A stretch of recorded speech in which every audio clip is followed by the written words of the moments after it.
Alright, for this question, the keyword is the function of the underlined portion in the text as a whole.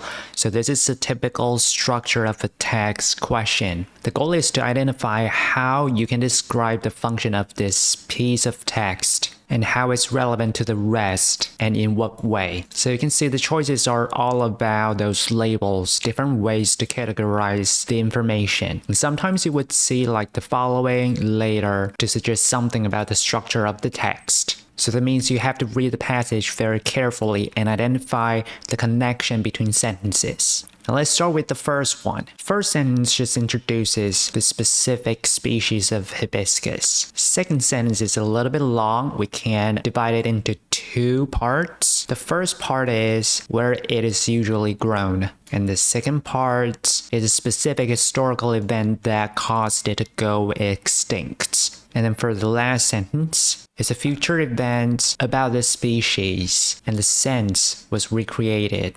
So we can summarize the structure this way. It starts with an introduction to the species, and it describes the extinction in the 1910s. And then lastly, 2019, recreation of the species. So if we want to look at the connection, the introduction and where you can find the species are probably not as relevant to the extinction. So maybe we can do a little bit of grouping. First two parts would be grouped together. The underlined part in the third sentence would be more about the extinction. All right, now we can look at the choices. Choice A says, it details a potential explanation for a claim. This is probably very obviously wrong, even though there's some explanation about why it went extinct. The claim is not accurate because this is just a historical and factual description of what happened to the hibiscus. Let's move on to choice B. It describes the outcome of a known problem. It looks like this sentence, underlined sentence, does talk about the outcome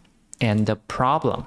But the structural hint is that the problem is known, which means the problem should be stated before the underlined part, which it isn't, because this underlined part talks about both the outcome and the problem. So this one's actually very tricky, very good distractor, and the labels are both correct. It's just the structure is not entirely correct. And then let's have a look at this one.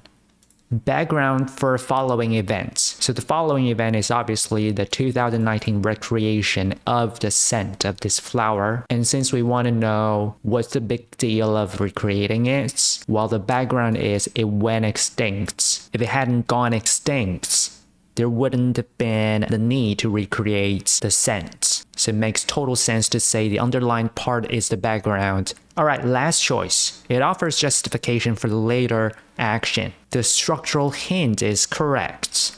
And it's also an action because they recreated something. What's a little bit off about this choice is that justification would be a very strong way to show the reason of doing something.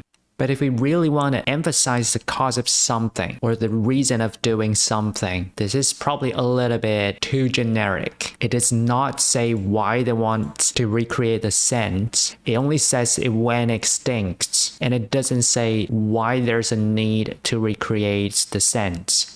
We don't just go creating scents for extinct flowers. So at best, we would just say the underlined part is relevant to this event in 2019, but to say this is the justification would be an overstatement. So at first, the choices might be a little bit confusing because all these choices are very appealing. But then if you pay a little bit more attention to the connection between these, then you'll be able to identify the best labels. And there you go.